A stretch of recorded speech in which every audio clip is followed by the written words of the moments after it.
Hi guys, welcome back to our channel Ramya talks. మీకు కనుక నా వీడియోస్ నచ్చినట్టయితే లైక్ చేయండి, షేర్ చేయండి, అలాగే మన ఛానల్ని సబ్స్క్రైబ్ కూడా చేయండి. ఇది వచ్చేసి లాస్ట్ సండే వ్లాగ్ అనమాట.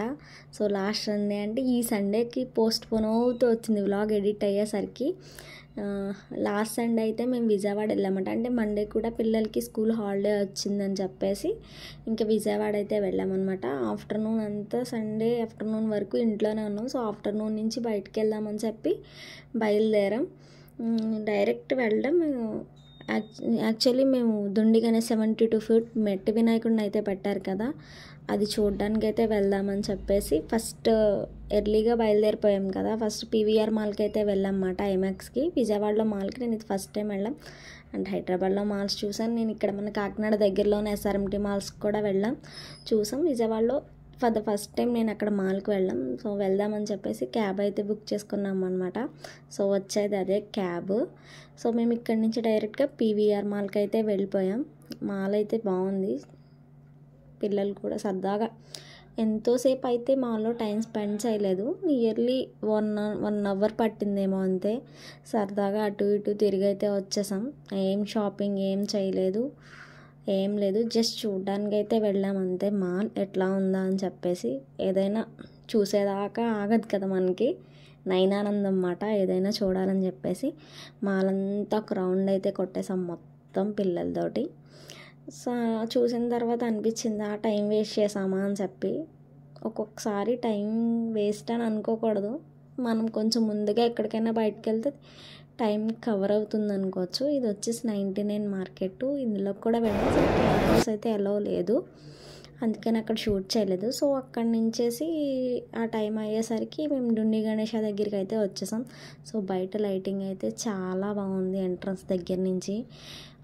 ఫ్లడ్స్లో వినాయక చవితి ఇక్కడ ఎలా జరుగుతుందా అని జనం అందరూ అనుకున్నారు, కానీ సో ఫ్లడ్స్ తగ్గడం థ్యాంక్ గాడ్. అసలు చాలా అయితే చాలా బాగుంది. వాళ్ళు వెళ్ళడానికి వేసిన రూట్ కూడా ఐరన్ బ్రిడ్జ్ అయితే చాలా బాగుంది. అండ్ సండే కావడం వల్ల క్లౌడ్ కూడా చాలా ఎక్కువ ఉందన్నమాట. ఆఫ్టర్ ఫ్లడ్స్ తగ్గిన తర్వాత జనం కూడా, చుట్టుపక్కల వాళ్ళు కూడా ఈ 72 ఫీట్, అందులోకి ఎస్పెషల్లీ ఇది వచ్చేసి మట్టి వినాయకుడు కాబట్టి చూడడానికి జనం అనేది ఎక్కువ ఇంట్రెస్ట్ చూపుతున్నారు. 72 ఫీట్ మట్టితో వినాయకుడిని ఎలా చేశారు అనేసి. సో నాకు కూడా అదే క్యూరియాసిటీ, వెళ్ళడానికి మెయిన్ రీజన్ వచ్చేసి. సో దూరం నుంచి చూసారు కదా, ఇది స్టార్టింగ్లో ఉన్నాయన్నమాట. లాస్ట్ వినాయక చవితి అప్పటికి కూడా ఇదంతా వాటర్, ఇప్పుడు ఈ జనం కనిపిస్తున్న ప్లేస్ ఇదంతా కూడా వాటరు. ఇప్పుడు కూడా నీళ్ళంతా కూడా చాలా తడిగానే ఉంది. దాన్ని బ్లీచింగ్ వేసి అవేసి ఎంత చేస్తున్నా సరే వాటర్ తగ్గిన తర్వాత స్మెల్ ఉంటుంది కదా, అన్ని రోజులు నీళ్ళు ఉండిపోయి ఆ స్మెల్ అయితే అలాగే ఉంది. మీకు వీడియోలో కింద కనిపించవచ్చు, చాలా తడిగా ఉంది నేల. అండ్ వాటర్ కూడా అక్కడక్కడ కొంచెం కనిపిస్తుంది కదా, స్మెల్ కూడా అదో రకంగా వస్తుంది. అంత ప్రతి వాటర్ కలిసిపోయి అక్కడ నిలిచిపోయింది కదా, చాలా స్మెల్ అనిపించింది. కానీ బ్లీచింగ్ అవన్నీ వేయడం వల్ల పర్వాలేదు. సో ఇది వెళ్ళడానికి వేసిన ఐరన్ బ్రిడ్జ్, అంటే కింద వాటర్ ఉన్న పైనుంచి వెళ్ళేలాగా. Thank God. కానీ వాటర్ తగ్గిపోవడం, ఫ్లడ్స్ తగ్గిపోవడం, విజయవాడ నార్మల్ స్టేజ్కి వచ్చేయడం చాలా బాగా అనిపించింది. సో ఇక్కడి నుంచి అయితే మేము గణేష్ దగ్గరికి వెళ్ళడానికి ఇదంతా వంతెన అనమాట. ఒకవైపు రావడానికి ఒకవైపు వెళ్ళడానికి అయితే 2 ఫుట్పాత్లు అయితే వాళ్ళు ఏర్పాటు చేశారు. చాలా బాగా అనిపించింది. అండ్ ఆ రోజు సండేనేమో క్లౌడ్ చాలా అంటే చాలా ఎక్కువ ఉంది. అండ్ ఫ్లడ్స్ కూడా తగ్గినాయి కదా అప్పుడు.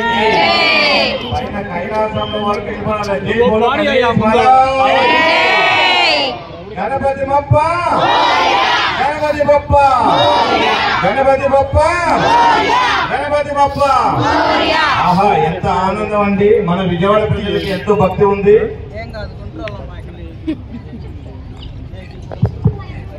భక్తులు మనవి కొంచెం బ్యాక్ సైడ్ దయచేసి ముందు నడవాలి. అక్కడ సెక్యూరిటీ కొంచెం జనాన్ని మూవ్ చేయించండి. ఈ యొక్క విగ్రహం ఎదురుగా, స్వామివారి ఎదురుగా మాత్రం జనం అయిపోయారు. అక్కడ ఫోటో తీసుకోవడం వెళ్ళండి. అక్కడ ఎవరు నిలబడద్దు. అక్కడ వెనకుండా భక్తులు చాలా మంది ఉన్నారు ఈరోజు. దయచేసి మూవ్ అవ్వాలి. మా ప్రజలు అక్కడ ఫోటోగ్రాఫ్ ఇంకా ఏంటంటే అంత క్లౌడ్లో కూడా ఫొటోస్ తీయడానికి అయితే కొంచెం ఛాన్స్ ఇస్తున్నారు, కానీ తొందరగా తీసుకుని అయితే వెళ్ళిపోమని చెప్తున్నారు. అది చాలా బాగా అనిపించింది. ఫొటోస్ తీసుకోవడానికి అండ్ వీడియోస్కి ఏంటి ఛాన్స్ ఇవ్వడం బాగా అనిపించింది. సో దర్శనం అయితే కంప్లీట్ అయిపోయింది. ఒక పక్క వారాహి అమ్మవారిని, ఒక పక్క వెంకటేశ్వర స్వామిని అయితే కూడా పెట్టారు పక్కన. చాలా బాగా అనిపించింది. ఇది వచ్చేసి 28th వరకు ఉంటుంది అని చెప్పారు. 28th నిమజ్జనంతో అయిపోతుందని చెప్పారు వినాయకుడు. సో ఇది వచ్చేసిన తర్వాత బయట లైటింగ్ అబ్బా చాలా బాగా అనిపించింది చూడడానికి. సో వెళ్ళేటప్పుడు అయితే నేను షూట్ చేయలేదని చెప్పేసి నేను బయటకు వచ్చాకైతే షూట్ చేశాను. అండ్ అమ్మవారి టెంపుల్కి వచ్చేసి ఇంకా మేము మండే వెళ్ళామన్నమాట. అంటే దసరాలో ఖాళీ ఉండదు మొక్కులు అవి తీర్చుకోవడానికి అని చెప్పేసి మేము ముందే ప్లాన్ చేసుకుని వెళ్ళాం. దసరాలో కూడా వెళ్తాం, సో కానీ మొక్కులు తీర్చుకోవడానికి ఇప్పుడు ఫ్రీగా ఉంటుందని చెప్పేసి మండే అయితే అక్కడికి వెళ్ళాం. సండే ఇక్కడ ఇవన్నీ చూసుకుని సో ఇదంతా అయిపోయిన తర్వాత మళ్ళీ మేము వెళ్ళిపోయాం. సో ఇది వచ్చేసి రాంవర్పడ్ సెంటర్లో మాట. నేను కార్ పెట్టుంటే అద్దం ఎందుకు ఇలా బ్లర్ అయి ఉంది అని అనుకున్నాను. చూసేసరికి చాలా కార్లు అట్లా అద్దాలు బ్లర్ అయ్యి పాడైపోయి కనిపించినాయి. అప్పుడు అర్థమైంది ఫ్లడ్స్లో ఈ కార్లు మునిగిపోయి పాడైపోయినాయి, రిపేర్కి వచ్చినాయి అని చెప్పేసి. సో మేము ఇంటికి వచ్చేసరికి అయితే అక్కడ ఆ కాలనీలో అయితే గణేష్ నిమజ్జనం అయితే జరుగుతుంది. సో ఇదంతా అక్కడ హడావిడి అనమాట. చాలా బాగా అనిపించింది. చాలా అంటే చాలా బాగా జరిగింది. సో అంటే జెండర్ డిఫరెన్స్ ఏం లేకుండా అక్కడ చాలా బాగా జరిగింది. మేమున్న 2 రోజులకు కూడా నిమజ్జనాలు అయితే జరుగుతూ ఉన్నాయి. చూడడానికి కూడా చాలా బాగా అనిపించింది. ఎంజాయ్ చేశారు జనం. అలాగే మేము వచ్చేసరికి బయట పైన అయితే ఏరోప్లేన్ వెళ్తుంది అన్నమాట. నైట్ టైం కదా, సో దాని కలర్స్ బాగా కనిపించింది. భలే సరదా అనిపించింది. వాళ్ళు కింద నుంచి వెళ్తుంటే అందుకని చెప్పేసి వీడియో తీసాను. సో ఇంకొచ్చేసిన తర్వాత చేపల కూరతో అయితే భోంచేసేసాం అన్నమాట వంట చేసుకుని. సో ఇదండి. సో ఫైనల్లీ ఇదండి వీడియో. ఈ వీడియో మీకు నచ్చిందని అనుకుంటున్నాను. సో మా వీడియో కనుక మీకు నచ్చితే లైక్ చేయండి, షేర్ చేయండి, అలాగే మన ఛానల్ని సబ్స్క్రైబ్ కూడా చేసుకోండి.